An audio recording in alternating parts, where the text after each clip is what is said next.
but they are the foundation for good governance. And I think we need to be sensitive to different cultural traditions and understandings in the way people. You want to predict what the economy will look like. Right? Like a budget success is we've implemented it, we've said what we're going to do, we reached it on time, we've done exactly what we said we're done. Welcome to the PoliFIX Podcast.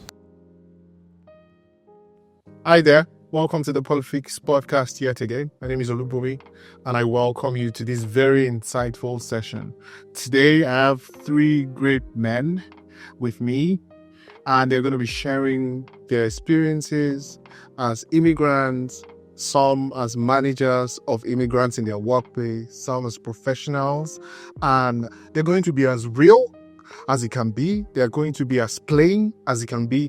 And frankly, for me, I just think this episode would help professionals from across the country that has made the diaspora their home, how to settle in, how to permeate the job market, how to network. We're going to be exploring the signs of networking in this podcast, and it's going to be one of our realest podcasts. People are going to be sharing their pitfalls, their failures, their success, and I just do not want to bore you with the introduction.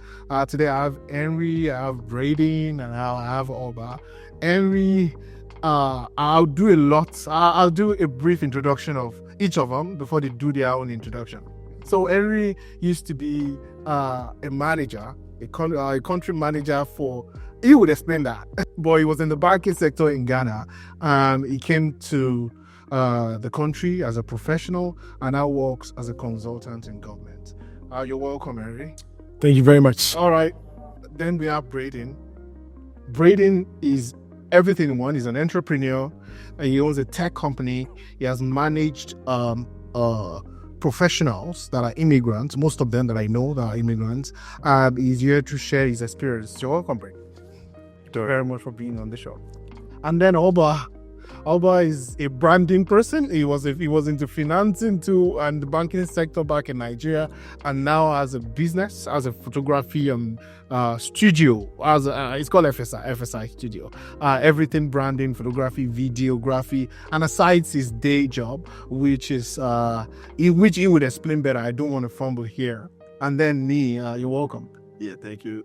So before we go straight into the podcast, I'd like to give each of them a few minutes, maybe 50 seconds, because we have a lot to cover here, to introduce themselves. So we'll start from Mary. All right, thank you very much. And good morning, afternoon, or evening to the viewers out there. My name is Henry Boy, and like Bumi said, I was in Ghana as a country head for youth banking for EcoBank. Oh, yes, I get that. Country head for youth banking. Yes.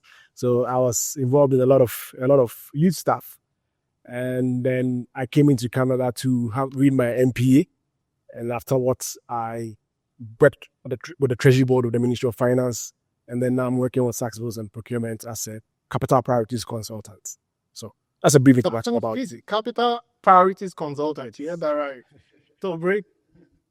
I just want to first say thank you very much, Bowie, for inviting me on this podcast. I'm very grateful for the opportunity to speak with these other great gentlemen and yourself. Thank you. To spread knowledge about what the private sector or the public sector is like. My name is Braden Park. I am a financial analyst for the Ministry of SaaS Builds and Procurement. I am born and raised here in Regina, Saskatchewan. I started as a very low-level person who started on the phone call, took phone calls for the highway hotline, and now I am a senior financial analyst. Awesome. And I would be delving into Braden's story a whole lot in the podcast. He has seen it all, right? He has risen from taking calls, like you said, to managing people. And it's an interesting story that you would like to hear. So, Oba. Yeah. We call him Fowoshere, by the way. And on the screen, you see the meaning of Fowoshere. Fowoshere, it's a word that originates from the Western Nigeria. Fowoshere means playing with money, but he would explain how he came about that. So That's something for another day. Fowoshere actually short for means splurge, and what and is it? But thanks for having me, and it's nice to be here with this really calm gentleman. Oba Fowoshere is the name. I own a media outfit. I co-own it with my spouse.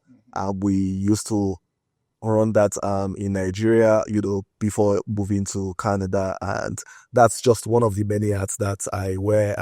As out of that, I lead application maintenance and support with MNP Digital. It's a firm here in Canada, and in Regina, I manage a couple government ministries, and Yeah, awesome. So I'm in the middle of really huge men. I hope I don't get intimidated. And you know me already. If you don't know me, I'm sorry.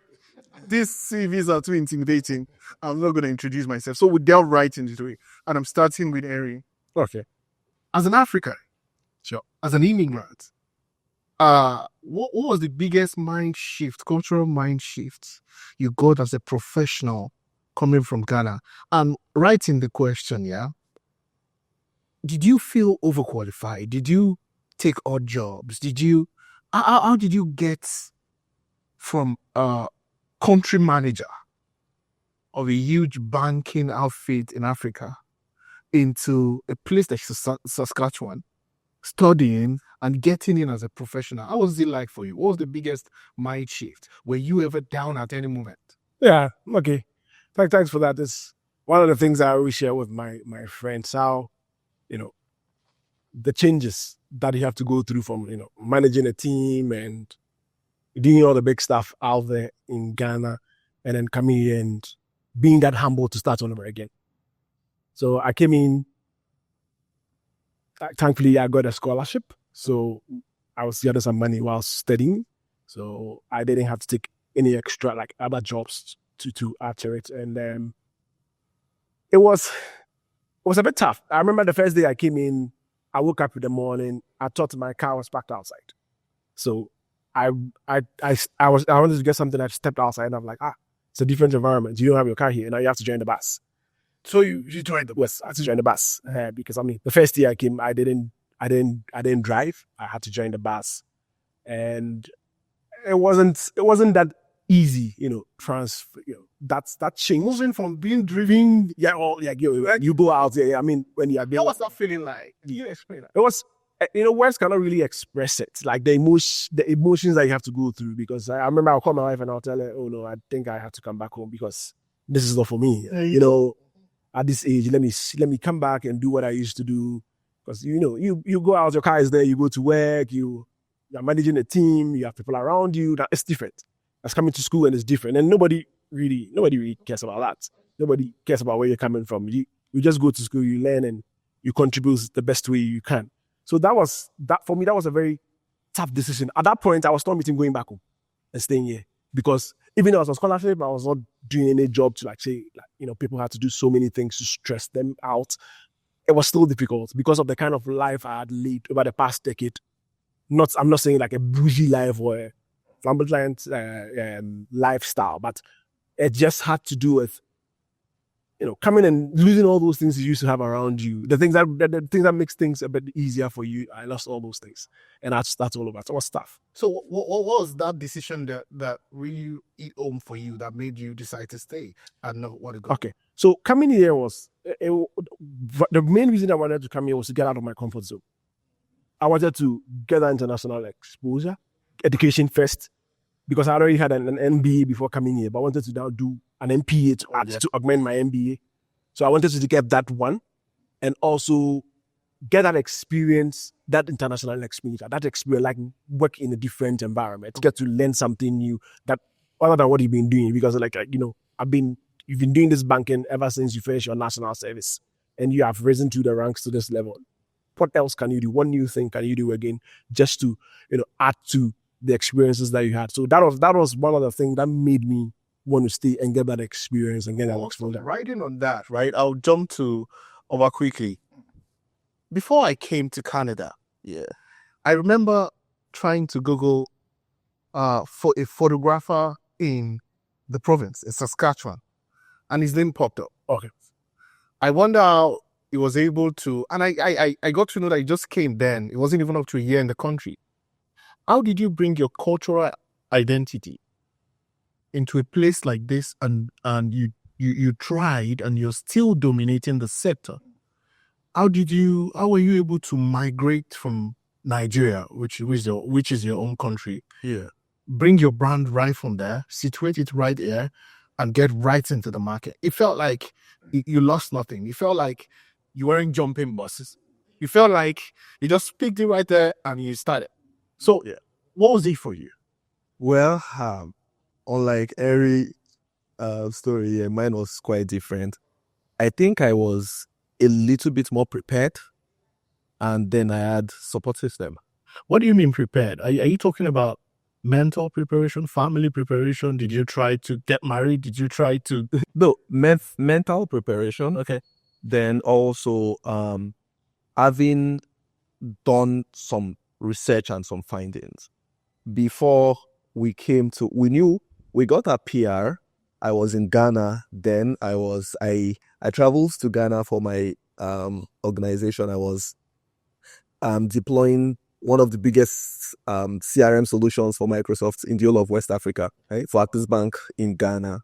And then we got our PR and I had to come. But before then, I knew I was coming to Regina and I just looked at what was happening. And the truth is, I didn't find a lot of digital footprints. Oh. Then that was the first thing I told myself. So you saw a need? Yes. Once I get here, I need to work on my digital footprints. And it was a struggle because you asked the question to Henry that did he have to take some odd jobs and all of that. I didn't. I was jobless for 4 months. For 4 months? Yeah. Yeah, I will actually come into that. But the time you mentioned that you applied for over 500 jobs. I had over 300 rejection emails. How did you overcome that challenge? Like mentally? I told myself that I was not going to settle. Yeah. I knew I needed, the Canadian system is such that your bills keep coming. Yeah. Mm-hmm. So you need, a means of living. So while I was trying to get that, and that's why I said I had support. So it wasn't just me. I came in with my wife. So a couple weeks in, she got a job as a manager, as an HR manager. So I wasn't under too much pressure. Yeah. But I was, because 2 weeks in, I realized we were pregnant. Oh. But that's another story. How was I able to do that? I cut off the distraction. Well, the truth is, a lot of times we try to do a lot of things all at the same time. But I told myself that and one of my mentors just told me that, you have to leave Nigeria behind you. Leave Nigeria behind you? Yes. Like, are you saying cut all ties or mentally move? It's that mental move that is important. Like, you're not keeping up with the Joneses. You're not trying to prove a point. I am in a new place. This is home now. Yeah. How do I make this home? Yes. And that was how I started. Awesome. So yeah. How did you learn to assimilate into the culture? Was it like a big shock for you, or was it like how did you learn to fit in with the new your new environment? Leverage was what helped me. When you say leverage, now I want you to break it down. Yeah. Leverage as part networking, leverage as leverage as people, my community. Can you be specific? So I looked for a local church. Also, I looked for, community to be a part of. And that way you don't get to reinvent the wheel. You get to sit with people, you get to learn. So, there are times where we spend a lot of time being the guinea pig ourselves. Oh, yes. Rather than just through standing on the shoulders of other people and just let it. So that's why I said leverage. So I was able to build my connections by, Henry knows Oba, and I'm meeting Braden, and Henry is like, Oba is a fantastic guy. And I create that new relationship, and I just ensure that, I uphold to my values. So sure. Like it's my value is that upholding that, just move from there. Perfect. And I would now have to ask you the question here. So I've seen Braden, for your information, for you, I've seen Braden manage interns at work, manage junior analysts and all of that. And most of them, or 80% of them, are immigrants. Yeah. Right. Most of them are also professionals from their own country. Now, I want you to be very frank. What is the major mistake you think professionals from their own country, immigrants generally now, make on the job? You have managed them. So what is the major mistake you get? I think both these gentlemen actually touched on it already, and it's coming in with a humble attitude. If you're not coming in with a humble attitude and an openness to learn the way things are done here, and you're, pre-imposing your own, items and things on the workplace and on people and on that sort of stuff, they're going to feel uncomfortable, right? Because they are managers in their own right, and they're there for a reason, right? It's not like they just got placed there. They know what they're doing. Yeah. So have an open mind and understand why things the way they are. And then once you have a deep understanding of why people are the way they are and why the organization is ran in a particular way, then you can start making recommendations and suggestions. And I've seen tons of young immigrant professionals go from being timid young people to blossoming in providing presentations to branches, to divisions, to ministries, to multi-ministries in the span of months. And it's exciting to see people grow. And, people really want to work with people who are curious and eager to learn. Now, And sorry to cut you short. When Yeah. you say they come with their, so some of them come with their self-imposed knowledge or something like that. Yeah. And then you speak about curiosity. Asking too much questions. Where do you draw the line? If you ask too much questions, won't it be misconstrued as being too pushy, being too... so that really depends. Like, that's more of an interpersonal relationship that you have with your manager, right? So you'll have to parrot or mirror their behavior. Pay attention to their body language when you ask this question. Pay attention to their answers. If they're open and willing to give you that, continue giving you those answers to your questions, then continue to be that sponge. But there's also a line in the sand where it's like, okay, you've asked the same question 3 to 5 times. Let's make sure that, when you're asking this question, you're not just asking me how to do it for you, but rather you're actually learning that concept and how we do those things and making sure that we can move forward with that. Oh, Yeah. Oh, yes. Thank you. That's Bali. I want you to write on that, right? One of the major problems we've had as immigrants, which I can tell too, is you getting reports or feedback of being overqualified. You have been a manager. Did you at any time encounter that? Like, oh, you're overqualified for the job. We're sorry, but your CV seems to, or your resume seems to really overshadow. You might even be more qualified than your manager, the person that is expected to. I mean, did you have any instance like that? So when it comes to that, like, I think let me just position it in this way. Yeah. I think you can have all the qualification, but experiences are different. That's I mean, you can have all the qualification, but experiences are different. 100%. So I had a team. I was country head. I was, meeting revenue targets, millions of dollars, and out there. But coming to Canada, I had to unlearn and relearn.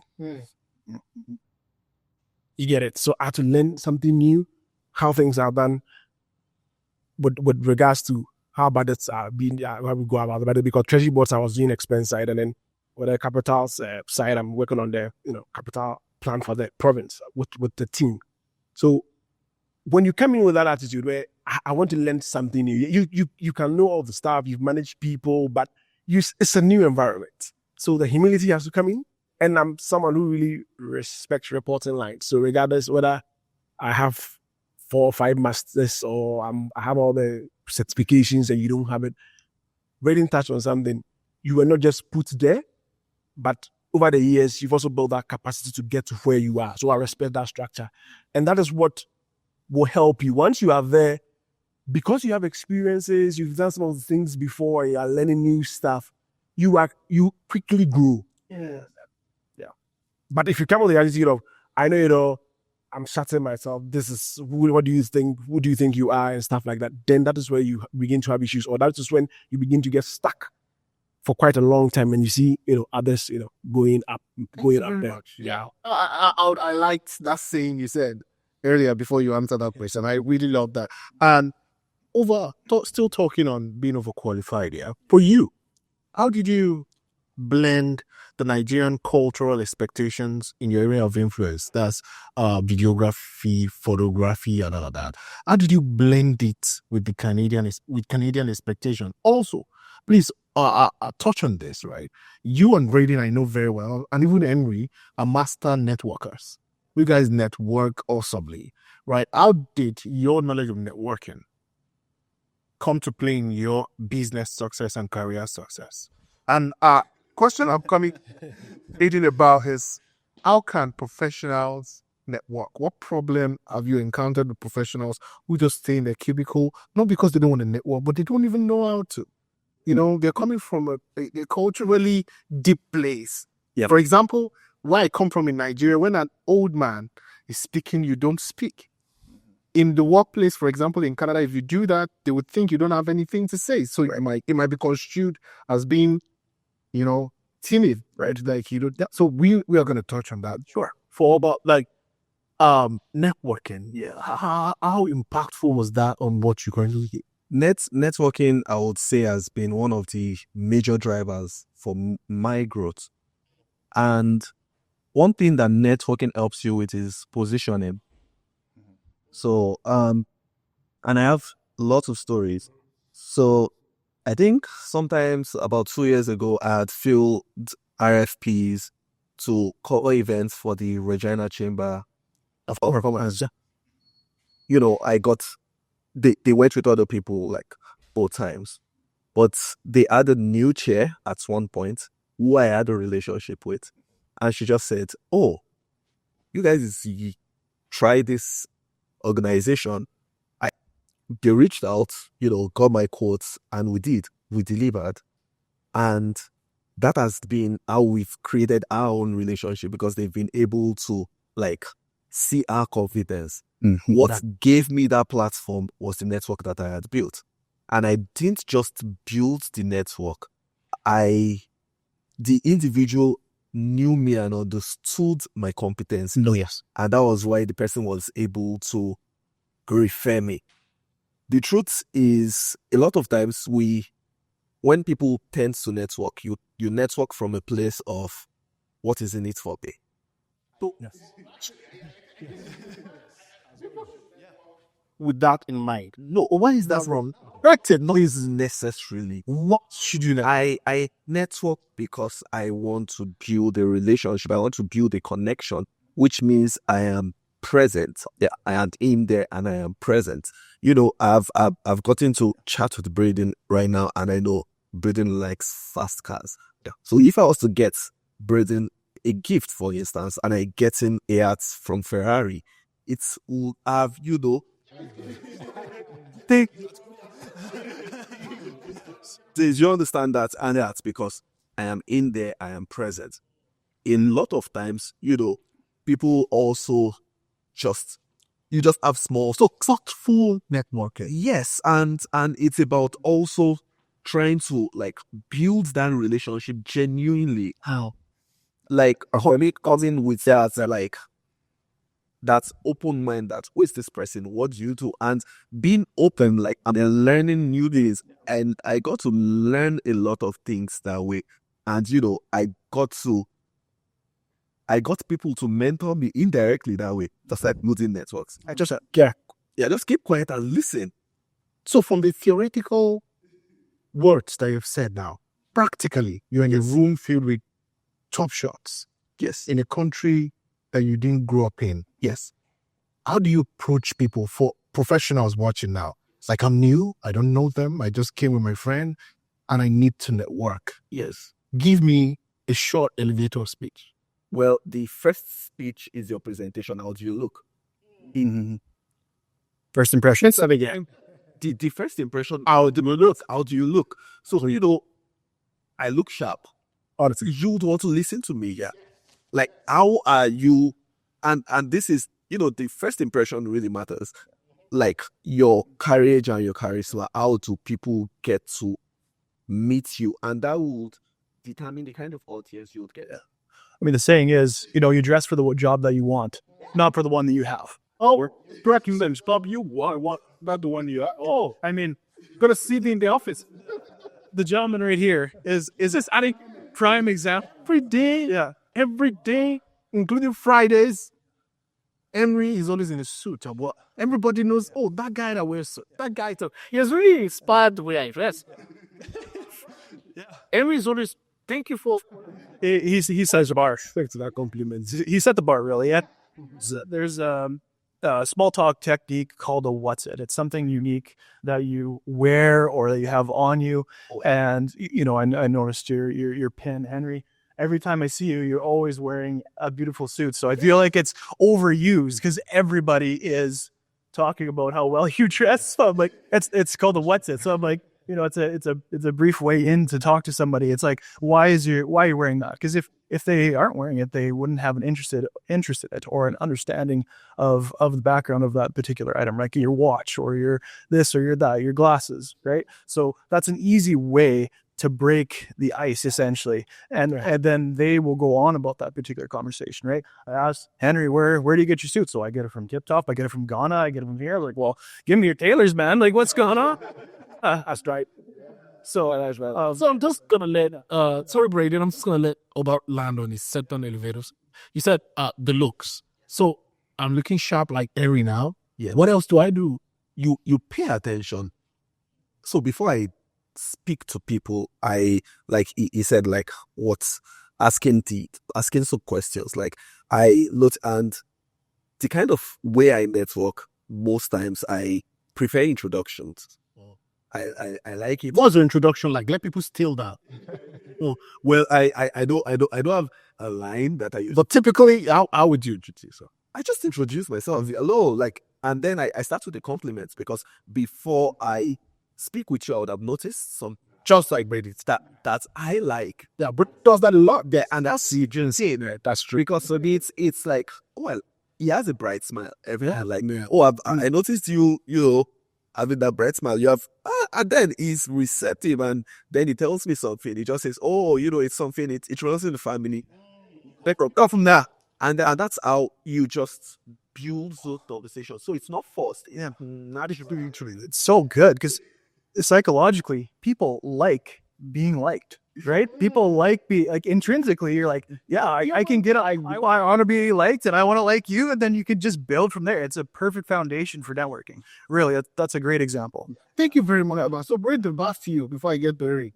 So we are in government, and I'm a new professional. I'm an intern that was sent for a co-op, for example.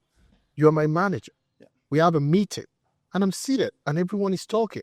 I don't even know where to pitch in, what to do.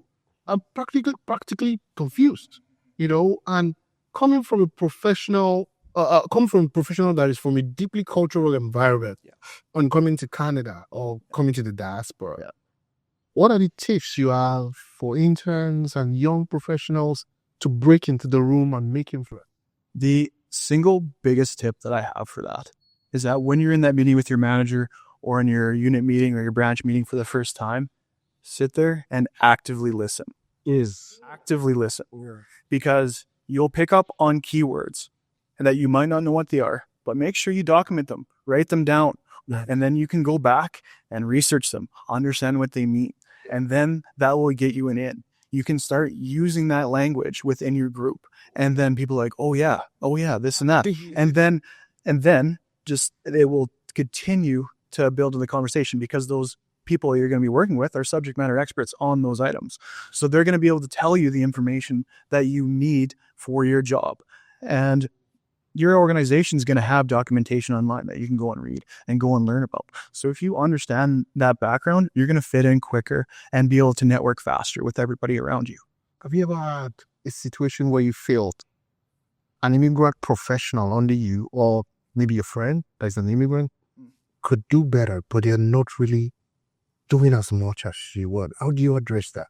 Or how did you address it? I became close friends with this person.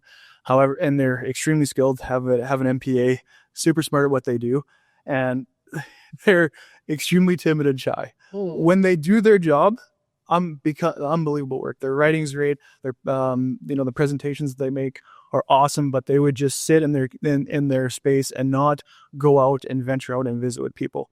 And the important thing with that is you're not going to know what other people around you are doing, or if they're working on things close to you, and they can give you ideas on how you can improve and make things better.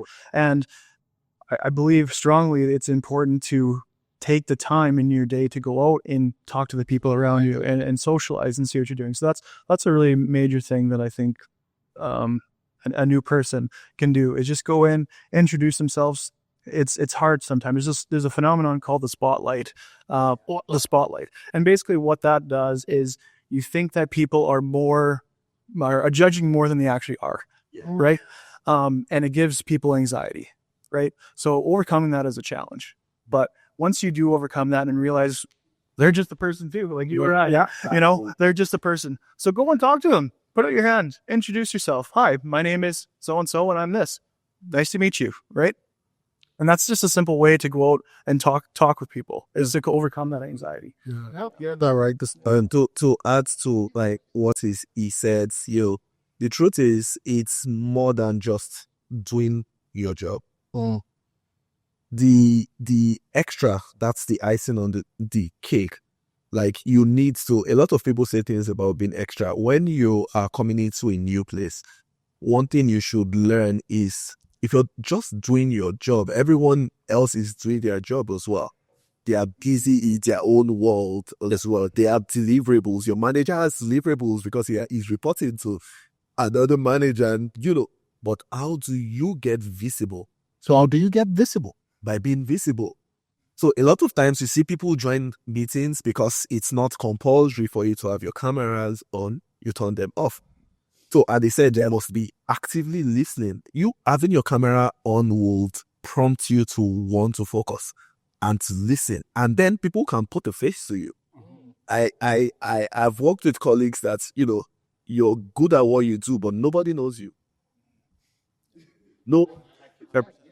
Nobody knows you. They just as little as sending out notes after meetings, as little as, those tiny details. These are things that are helpful. And then you look at your reporting lines. How can I be of help to them? Because that's the way you break those barriers. I have my deliverables. My manager has his deliverables. But how do I align with ease to ensure that it's easy for him? So, things like that just helps you with the perfect positioning. Absolutely. I'd like to write on Henry's experience here. From what I just said about be visible, show yourself, work in alignment with your manager's deliverables. Where does it get too much? Have you ever felt that your experience, for example, you're dressing, have you ever had the nudge or some back sayings that it does too much? What is this problem? Have you ever had that? That's one. Secondly, and I know you are quite fastidious in your writings, in your reports. Have you ever had problems with colleagues at any point in time in this country where you have people saying you're doing too much and you're just showing off? And did you, at any point, have to dim your light a little? Or it's just all roses? Okay. So, thanks for that. So I'll just give some examples. So your first part, I think that I want to have a brand for myself. That's my brand. So whether it's summertime or wintertime, that's how I dress. I remember I used to walk in -40 because it's 12 minutes walk from the office. In -40, dressed in my suit and put on all the other regalia. I get into the office, I change my shoe from the boot to the shoe. Wow. And I'm sitting down, dressed properly. Whether it's -40 or whether I walked or I drove, it's a suit. So that is the brand for me. And I've been doing this back home. And even if you bring this just in Canada, wherever you find yourself, you need to culture brand for yourself. This is you. Yeah. I remember coming into the country, you meet people, and the first thing is, oh no, in this country nobody wears a suit. Nobody wears that's your perception, but that's not me. I don't think I can function properly without dressing properly. Yes. Because you are dealing with the elected. Maybe that also played a bigger role, because I used to go for treasury board. So don't follow stereotype. Meeting ministers, meeting people. And even if I wasn't going there, Now I don't go there with my new role. I still dress the same way. So that branding is very important. People will tell you all sort of things. Hey, it's maybe you don't do it too much. Don't, like, in this country, this has that. Yes, but the fact that the people I work with, people who see me still appreciate me for who I am, I'm fine. Because you are not here to please everybody. It's your brand. If you chose to do yours this way, that is fine. And I won't come commenting on yours, so don't comment on mine. Now, or you can have an opinion, but it doesn't mean you should push it down my throat. Yes. Now, most of the time, you realize that the Canadians or people you meet in Canada would really appreciate you. But sometimes, I want people.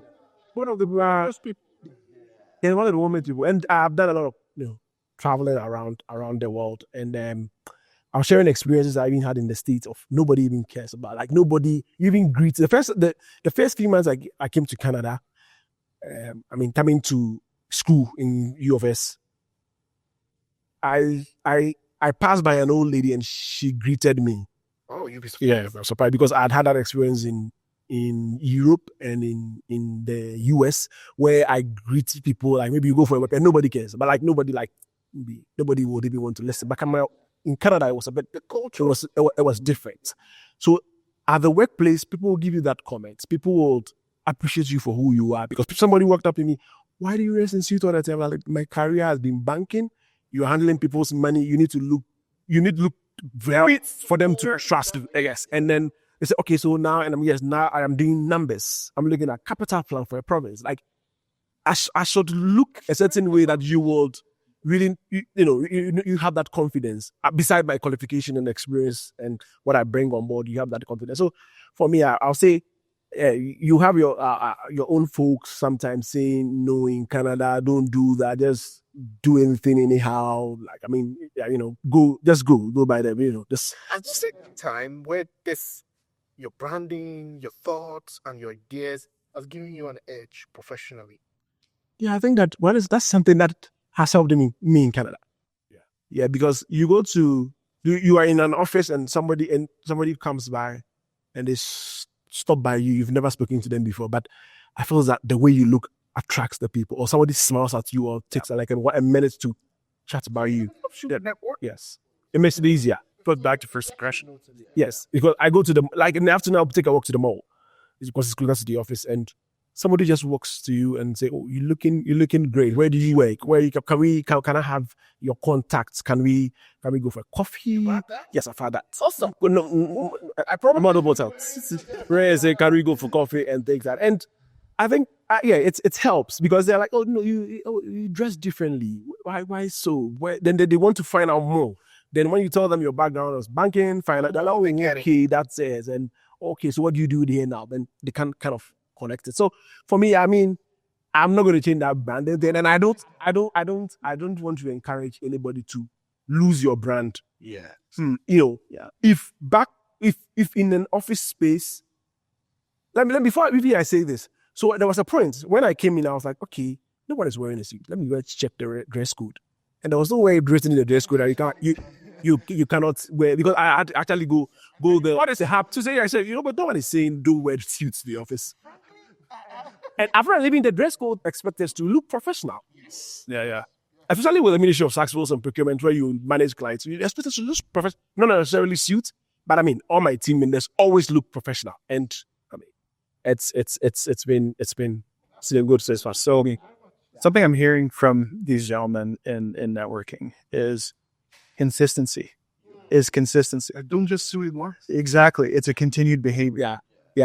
Yeah, Brandon, that's true. You're always making sure that you're protecting that reputation and that brand by ensuring that you feel that you have your dress and that you're dressed up the way you want to be, and same thing with yourself. You got your camera on, you're making sure that you're engaged, right? People appreciate people that are engaged, because if you're the person that's got your camera on, you feel obligated to ask those questions or understand or give the answer, that sort of stuff. So that consistency, people are going to notice, right? People are going to notice that all across. So consistency, fiercely protect your reputation are two big things that I gathered from.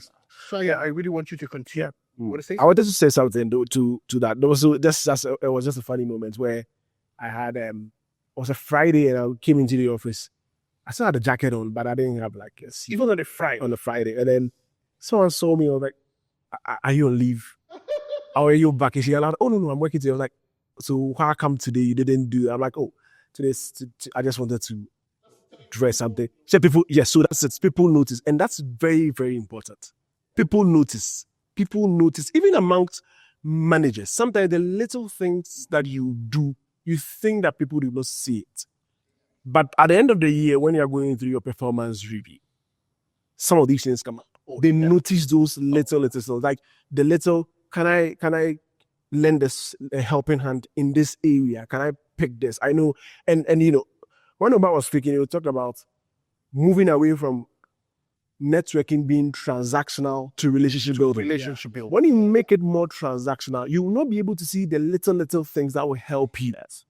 Yeah, absolutely. So if you are making it a relationship building, I wake up in the morning, I'll go to my director and I'll talk to him. Sometimes I'll talk about his family, about his kids. Like he tells me stuff that is happening, and then right after that, I try to maybe I had a question to ask him. For instance, I can give you an example. I think last week I was working on some projects, some confidential projects I can't share here, but I had to get certain details.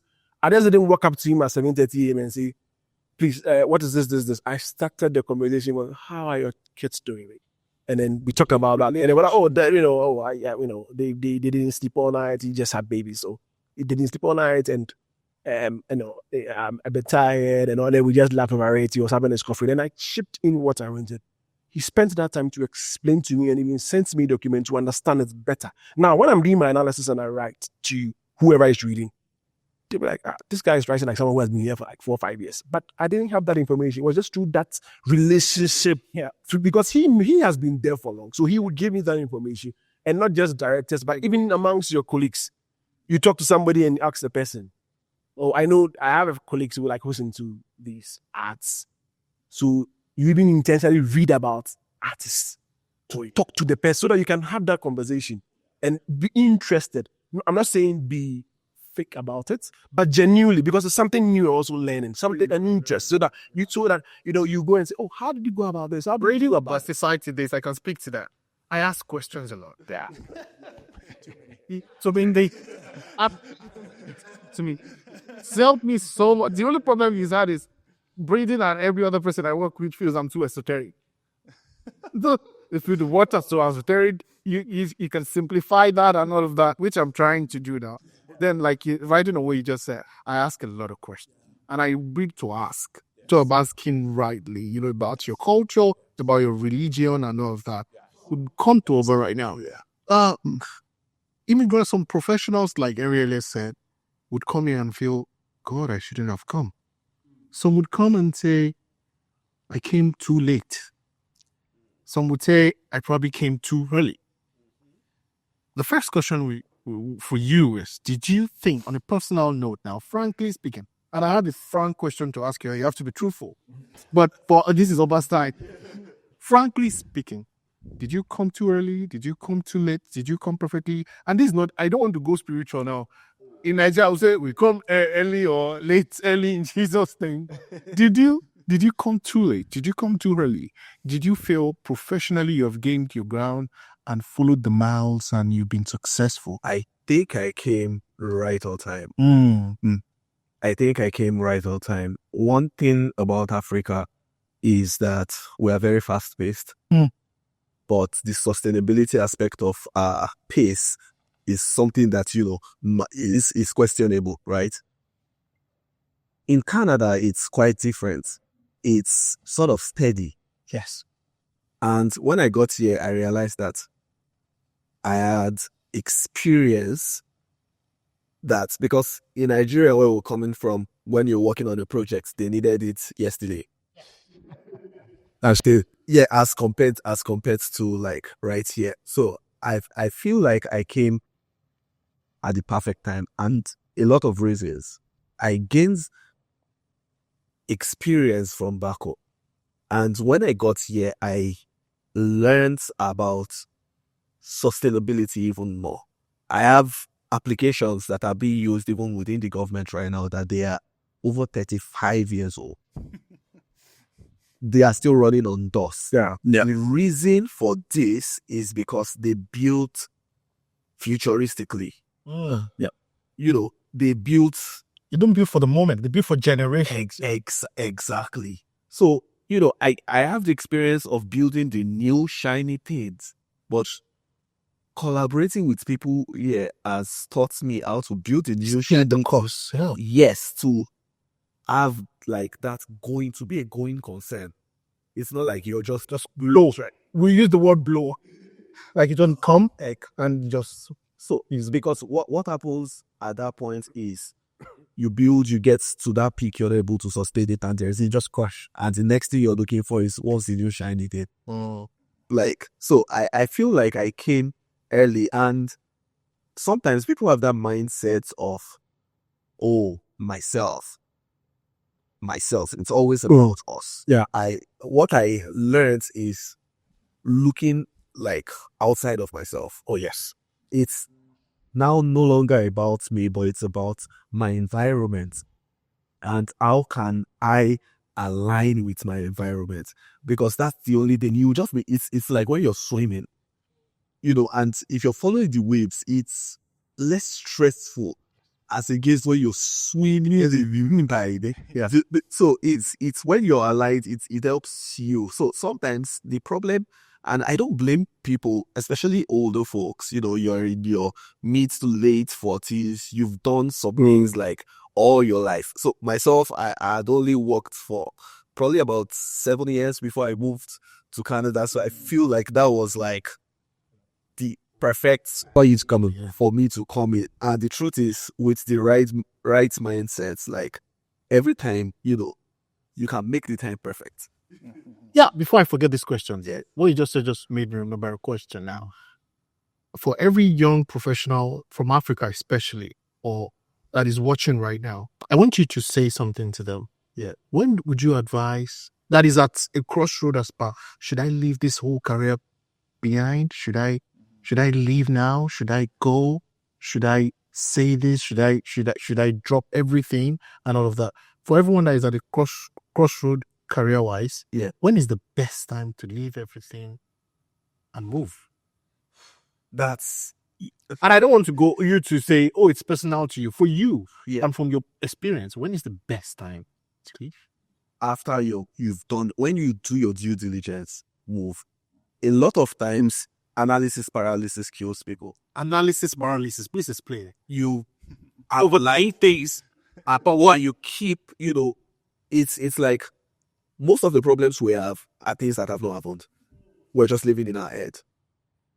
You know, you've created 1,001 scenarios. Yeah. That will never happen, probably. Do you understand? And you're overly fixated on one particular scenario that the likelihood of it happening is 0.00000. Just jump. So, and one thing I ask myself, and I say to my spouse every time, is, what's the worst thing that can happen? Fail, and I start again. Because Sure. And I think it's one of the things that has helped me in business. I've gotten my hands bonds.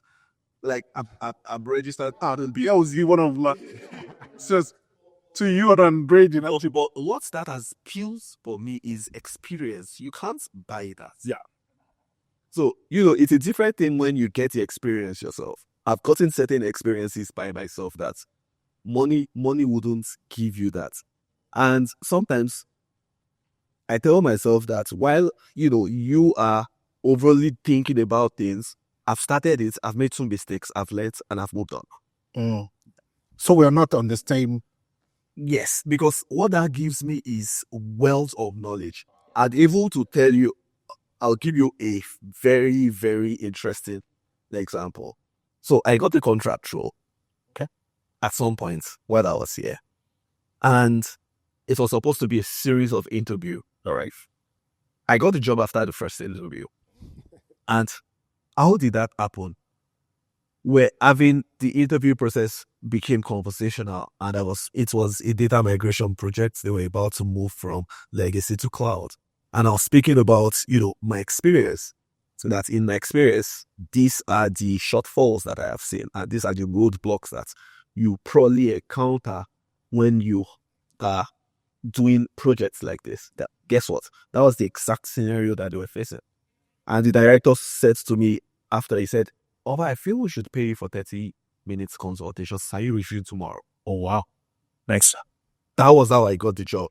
And it was because, I had that experience by doing different things. So really, I will say, once you've done your due diligence, just do it. Just do it. Like, that's why I like the Nike slogan, like, Just do it. what's we are the worst that can happen. But yeah, like I saw a quote one time that said, "I've made 2,000 right turns and 2,000 left turns in my life. And if at any point one of those was different, my current position might not be where I would be." And that's it. That's what I tell myself. I've done a whole lot of things in my short time on air, but it's just that mindset of, why not?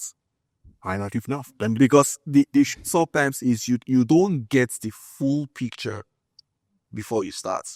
Yeah, it starts and it keeps It keeps unraveling before you. So sometimes the problem I have some amazing guys that are still back home and still doing things that they don't necessarily like, but just because the analysis for analysis. Yeah, let's say safe right now. Like, what if?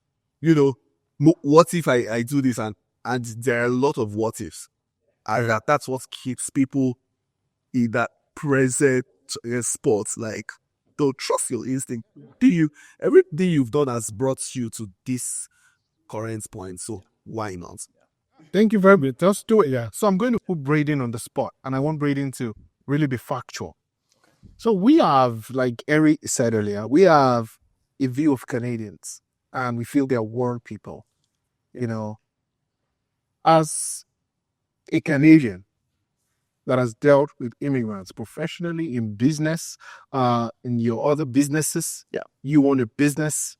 You've had to do with a few immigrants professionals, officially and unofficially. The first question would be, what is your honest view of their professionalism? Number two, if you were to do a crash course on networking as a young or networking as an immigrant professional, what would be your best 3 lessons? Okay. So first question is, what is my honest opinion of working with immigrants? Yeah. My honest opinion is, the majority of people I've worked with have been amazing. Like, honestly, like, they've come from a place where they don't have the opportunities that Canada has, and they are able to see them right in front of them. And they're like, I want to make sure I can take that opportunity. And extremely hardworking people.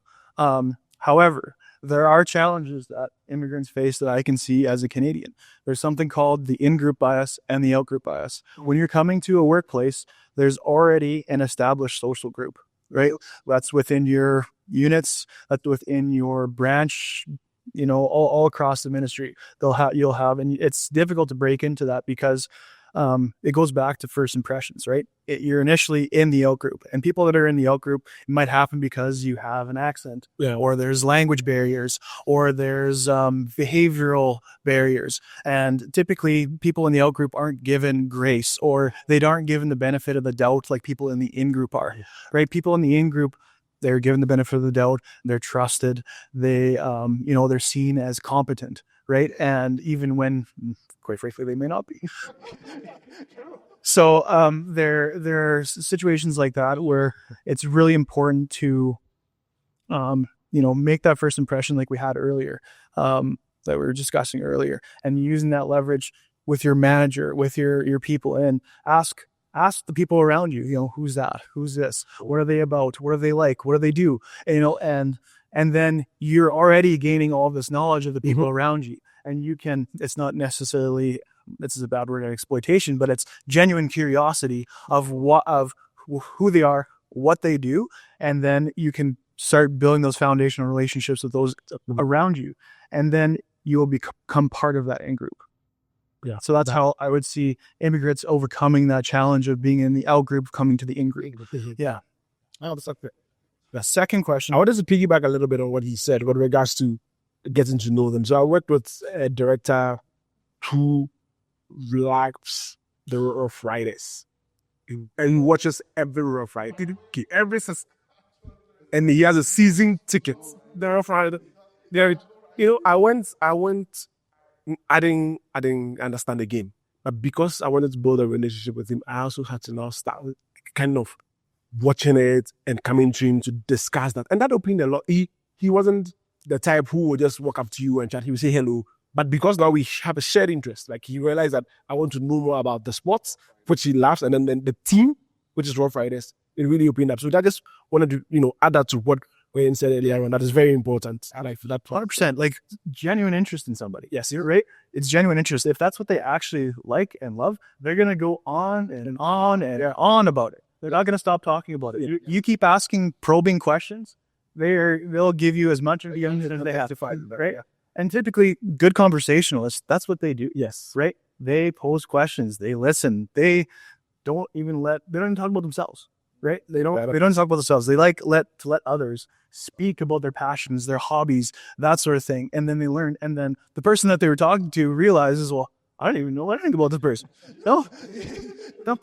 And then they come back and have a curiosity about you. Because they're like, well, you made me feel so good. Now I want to learn about you. I want to know what you do. Like, well, how did you make me spill all my beans?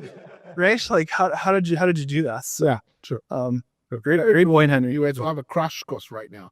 Shortly, your 3 short lessons that you share. 3 short lessons. 1, watch the Civic Policy Archive. That's a very good question. I think we've spoke about a lot of different very important lessons today. I mean, 1, we had leverage. 2, first impressions, representing yourselves. And another one that I'd like to say, we talked about somebody being timid, and you have to act and behave like you belong there. Because if you don't behave like you belong in that environment, because if you don't, people are going to notice that and they're going to treat you differently. They pick up on those cues. So make sure that when you're in a meeting, you have your shoulders up and you're speaking confidently, asking those questions. Because if you're sitting back and got your shoulders back and slouching and afraid to ask questions, people are just going to continue to move you to the corner, and that's going to remove your visibility. Yes. Yeah. Yes. Yeah. Awesome. Thank you very much. So I'm going to Henry right now. We'll be rounding off the podcast session with lessons, right? As an experienced financial expert and looking at your journey from Africa to Canada, what's one lesson might be a failure or a success that's led you here? Let me put it this way. Number 1, what do you think, or what experience shaped your knowledge and you feel I should have done things differently, more like a failure? And the other one is, what major decision did you take that has warranted your success to this level? What I think would change the life of an average viewer right now? Okay. So if I talk about what has changed or what has really held me, it's just staying humble. You see, sometimes humility is different from timidity, being timid. Sometimes people think that being timid means you're humble, but you can still, express your views in a respectful manner. You can still, carry whatever message you want to carry across in a respectful manner and still stay humble. And that is what has helped, because you might disagree on, maybe you wrote something, this is your thoughts pattern, and you know how you arrived at whatever decision you are making. Like in my case, writing like exhibits, and your manager review said, he has been there for a bit longer. He knows certain things. Yes. So maybe that's why he wants you to change in a certain direction. But if you maybe don't accept and learn from that and try to push whatever you have, then you begin to have issues with that person. So I'll say humility is very important. Being humble is something for me, has helped me in the workplace. And also, like he just said, showing interest in other people, not just you. There are clients that my clients' ministries where I work with people, people developing capital budgets for their entities. There are people that I will speak to about their farms. I don't have a farm, but then they own farms, and they talk about it. Then we can go on and on for about 10 minutes. Then what Braden said earlier on. Then they begin to ask me about my daughters because they know that, he has a daughter. How are they doing and things like that? And they show that interest. So the first thing is like being humble to learn. You're in a new environment, you are in a new place. And secondly, showing that interest in other people. I also add that we need to also be curious, ask questions. Yeah. Ask questions. And I'll still borrow from Braden. He said some things. Sometimes you get there, you feel like you don't belong. It shouldn't be the case. You know what you want to achieve? It's the baby steps that will take you there. You cannot just come once and be an executive director or a director. So you just, take that step by step. And I also would add that sometimes the people around you would also play a very good influence on where you want to get to. Because if you have people who are just okay with whatever, they don't want to get, yes, barest minimum, they don't want to do anything, then you begin to get stuck. I have friends that I have who are Ghanaians, my circle of friends who are Ghanaians. They come home, we have coffee meetings and things like that. And you realize that these are people who have the ambition, who have the drive. They tap from me because I might have more experience back when working, and they tap from me, and I tap a lot from them because they have stayed in Canada for over a decade, been to school, married here, have kids, and they make it a point that we share the knowledge. So your circle of friends is very important.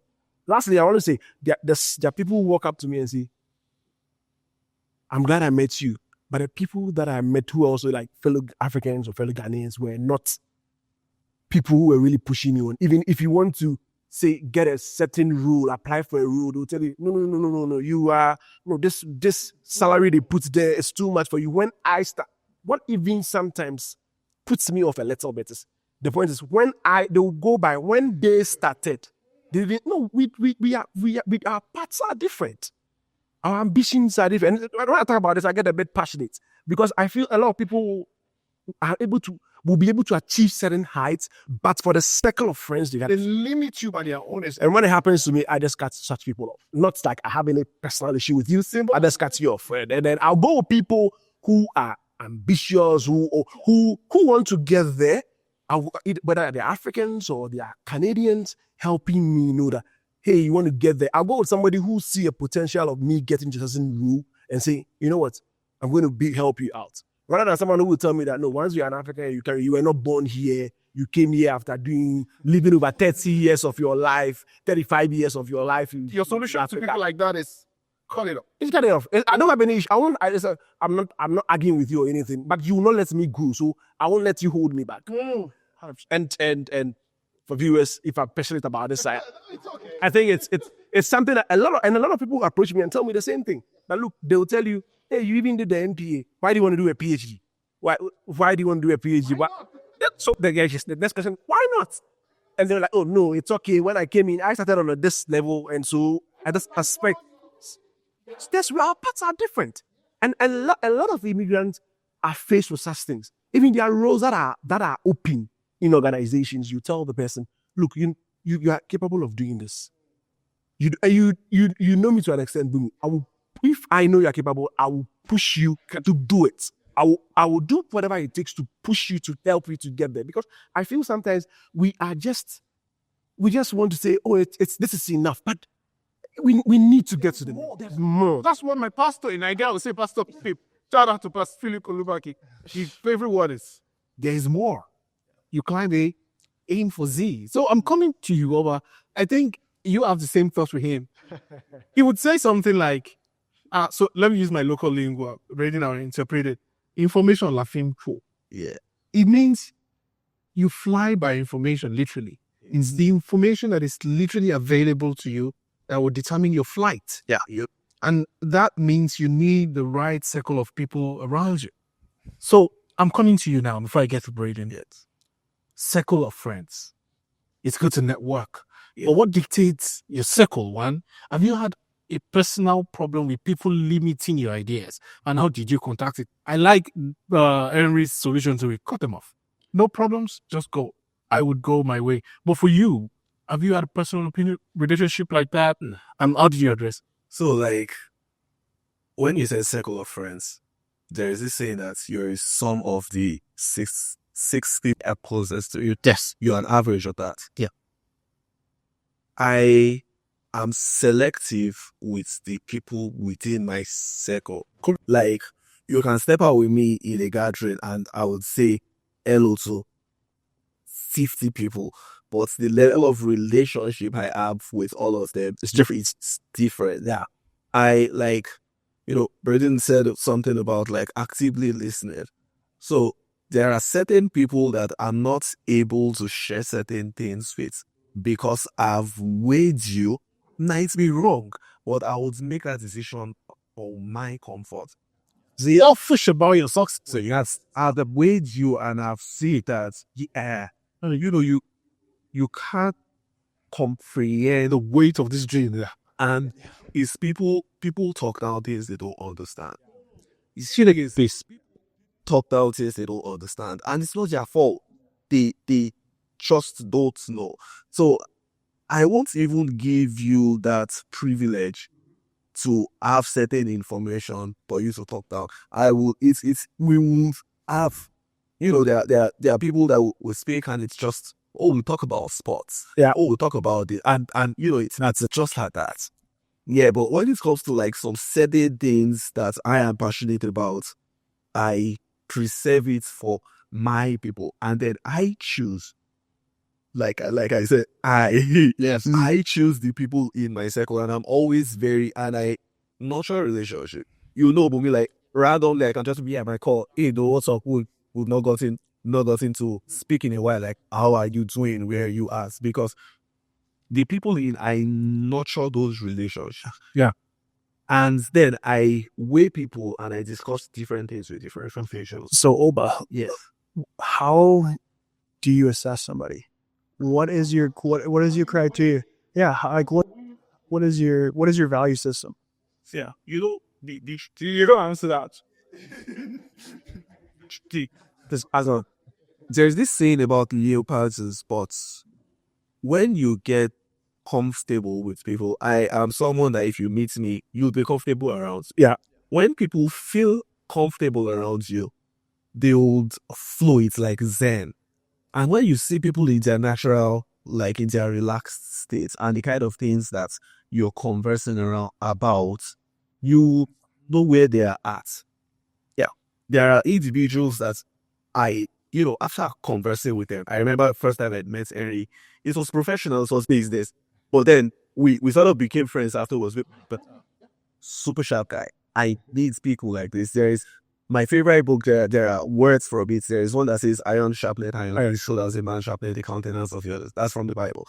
Like I need people around me that I can feed off with your energy. Yeah. Okay. Like sure. As much as you are doing things like I'm getting things from you. It's a symbiotic relationship. So that's how I get to select people. And I feel that the truth is I'm always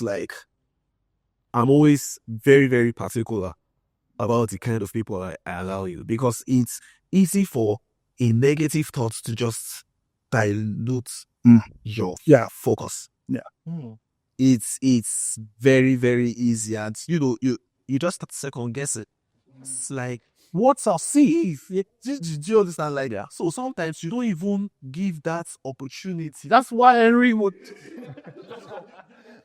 You don't even give that chance. give that chance. And the truth is, to anybody watching, you have to be intentional, because life is a personal, non-transferable adventure. It's you. Selfish about your life. Bro, I got married at 25. And when I was getting married was when I started making, lots of money. And I have friends that are like, this is when you're supposed to be in town and balling. Just that kind of thing. But I knew that was when I needed to be grounded. You would make some mistakes that you might not be able to retrace your steps. Yeah. Once you do. So really he said association. it's very, very key. Like the people you would bring it. That's yeah. Then one thing I wanted to mention about is like he spoke about you said something about what's advice.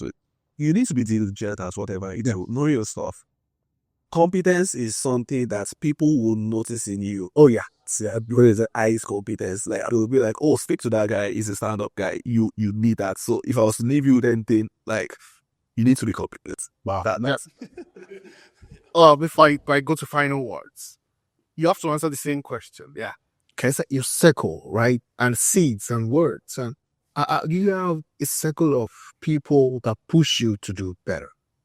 Have you had instances where somebody plants seeds of doubt in your career growth?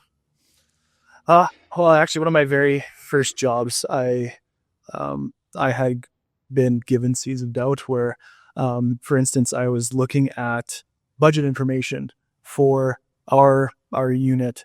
I was as a supervisor, and my manager at the time said, "Oh, you would not understand this information." And this is just when I had finished my business education at the U of R. So I felt that I would be suitable to help her understand that information. And so that did put a hampering on what I wanted to do and to help, right, and obviously grow myself and learn. So what I did was obviously I was looking for other jobs, and part of this is something called locus of control. An internal locus of control is you're looking at what you can actually affect and control, and that's what you focus on. The other things, you can't do that. You have no ability to make change in that, so why worry about it, right? Do what you can manage. So I was lucky enough to find a financial analyst job at the Ministry of Highways, and I was able to interview and get that job. And then I was responsible for approximately $2.5 billion rather than a budget of about 400,000. So it was a very big win for me in that sense. I felt proud to move forward from that bad situation that I was in, and took the opportunity to reach out and get that opportunity where I wanted to go, because I had an interest in finance and learning about it, and that opportunity came up, so I took it. Your career trajectory is particularly impressive to me because, and I don't know if I'm able to disclose this, but you've a decade in government and you're not even 10 yet. That's huge. Me, that's a good one. So final words, guys. I'll start from Mary. What are the final words right now? Majority of apologies to Canadians, but majority of our viewers are immigrant professionals. So, what's one word you give to, or two words now, you give to immigrants in Africa that wants to come in here and immigrants here that are settling? If you can make it fall for me, I'll be glad. You just have to wrap it up. It's all right. So to all immigrants out there, I would like to say that first of all, be curious to learn new things, to ask questions so that you don't make assumptions. 3, be diligent. And I'll quote something from Proverbs. It says that show me a man who is skilled at his work or diligent at his work. He shall not stand just before mere men, but he will stand before kings. So it's important that you're diligent. And the last but not the least, never give up on your dream. Don't let anybody, you're really passing from you to, yes, you came for a purpose. You know what you want to achieve. Never give up on your dreams, because our ways are different. We have different ways, our trajectory are different. So I'll leave you with that. And I wish everybody the very best. Thank you so very much, Jerry. It's over. well, I would have 3, and it will be hungry. Yes. Keep dreaming and take time to savor your wins. Because when you savor your wins and you actually in that moment, when you're stuck, it will serve as a reminder that you can win. Yes, this is just another day and it is so possible. Brilliant. Thank you so very much. Brilliant.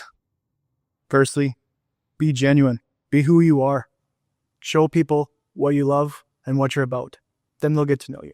Second is reciprocity. Somebody does something for you, do it in return. What do you think about Stacey? Or they do bad things to you? Well, there's process for that. There's due process for that, fortunately, in public service. So, those are the 2 big things for me, Boomy. And thank you to everybody on the panel. very much. Thank you. This is by far one of the most insightful conversations we've had, especially as regards moving into Canada as an immigrant and as a professional. And that's it on the PoliFIX podcast. My name is Bobby. I hope you find time to subscribe after learning from this old pool of knowledge and from this giant gentleman. See you later. Thank you very much. Bye. Thank you.